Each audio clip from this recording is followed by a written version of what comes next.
Assalamualaikum warahmatullahi wabarakatuh.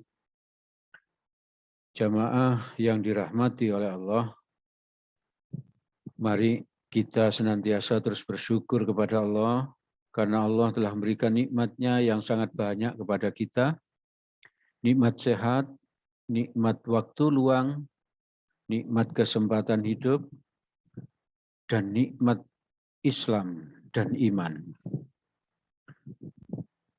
Semoga kita ditolong Allah agar bisa istiqomah bersyukur kepadanya, agar bisa istiqomah beramal soleh hingga kelak kita dicabut nyawa, semoga dalam keadaan husnul khotimah. Amin. Ibu bapak, saudara-saudara yang dirahmati oleh Allah, kembali kita akan mempelajari tentang membaca Al-Quran.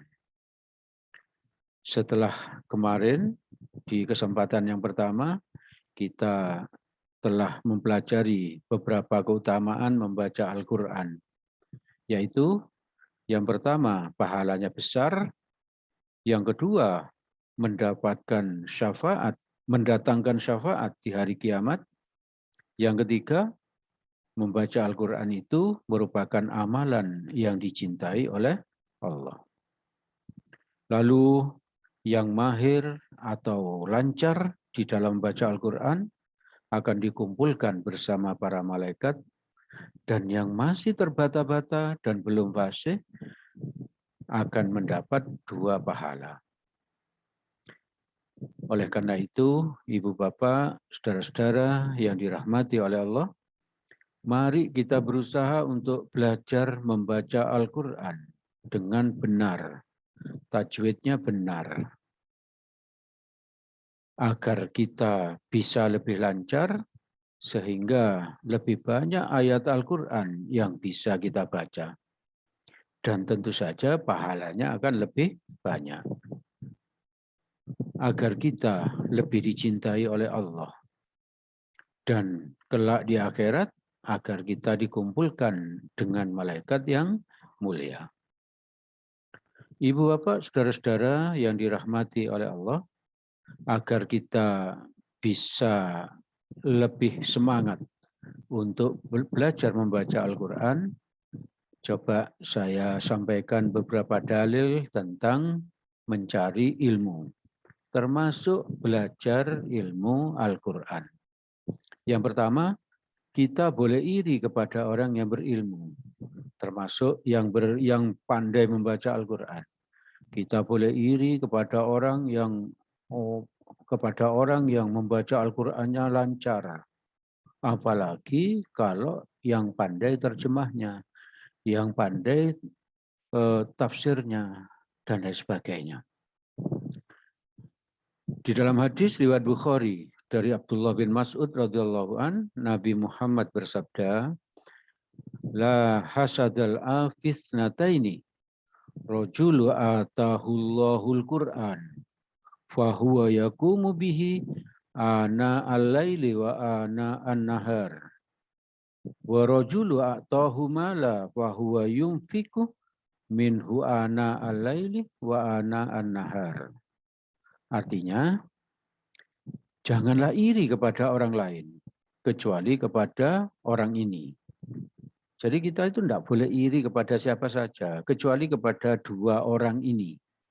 Yang pertama, kita boleh iri kepada orang yang diberi Allah pemahaman Al-Quran, dan ia berperilaku sesuai dengannya, dan mengajarkannya kepada orang lain.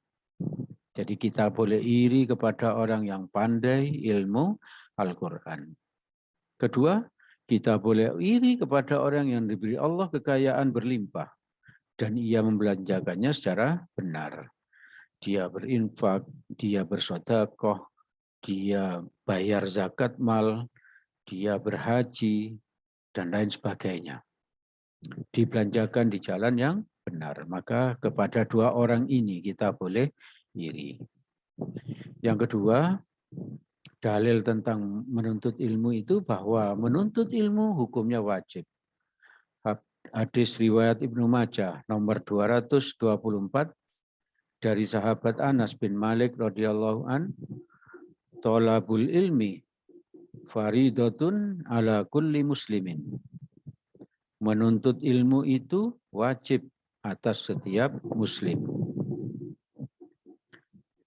Bisa merupakan fardu ain, yaitu untuk mempelajari ilmu agama seperti akidah, fikih, akhlak, serta Al-Quran. Jadi untuk mempelajari ilmu agama, akidah, fikih, akhlak itu merupakan ilmu fardu ain.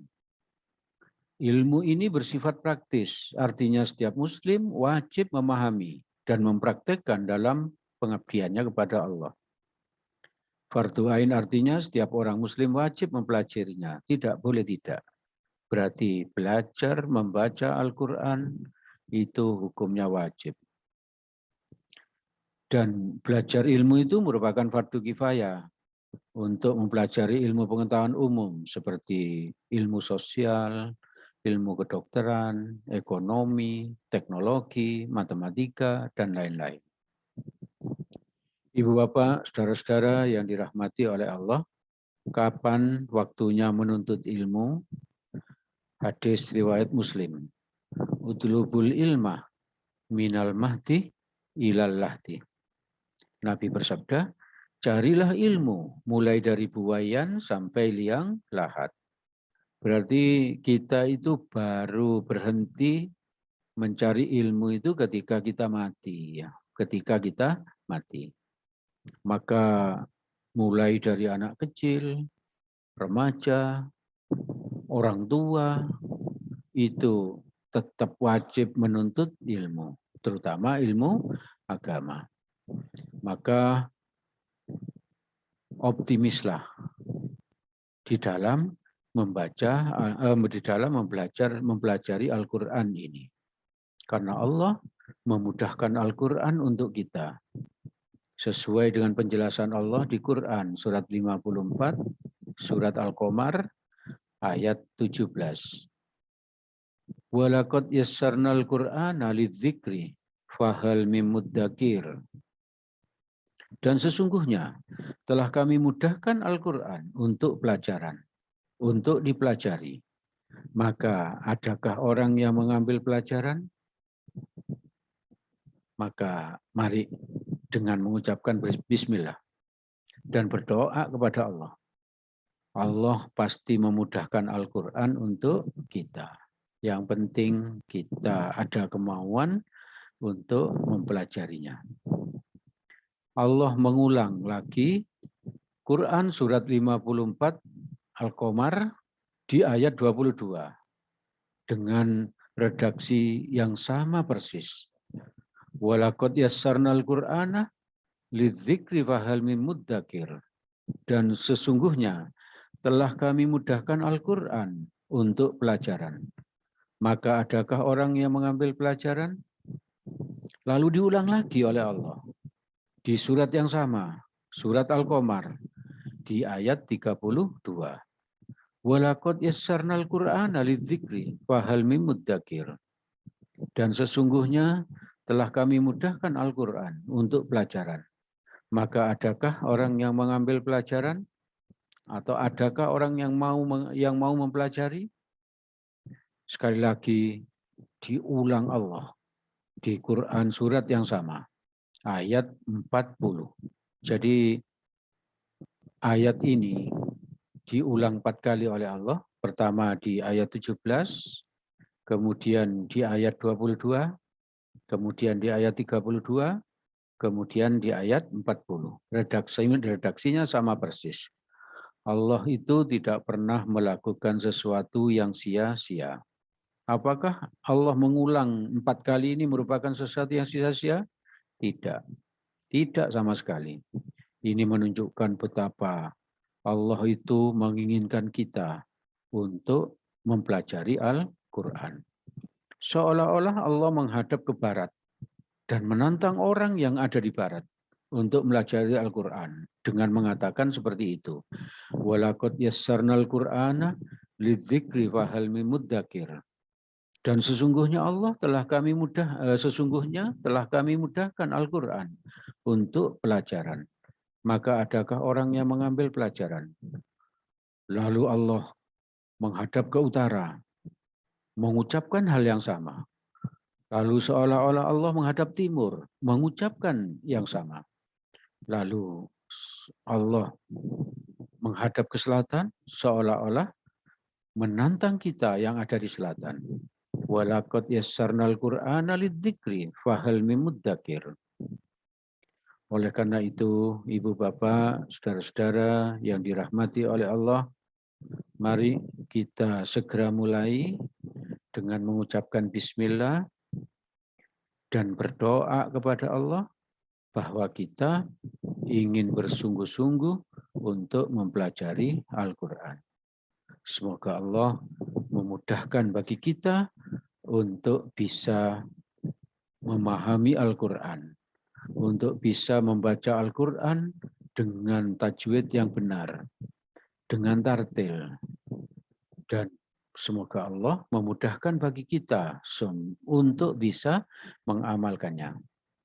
Ibu Bapak, saudara-saudara yang dirahmati oleh Allah, itu yang bisa kami sampaikan pada kesempatan kali ini.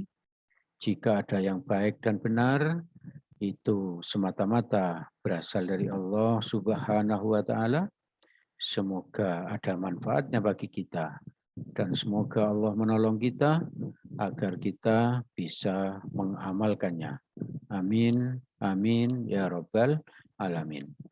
Apabila ada salahnya, saya mohon maaf yang sebesar-besarnya. Mari kita tutup dengan doa kafaratul majlis.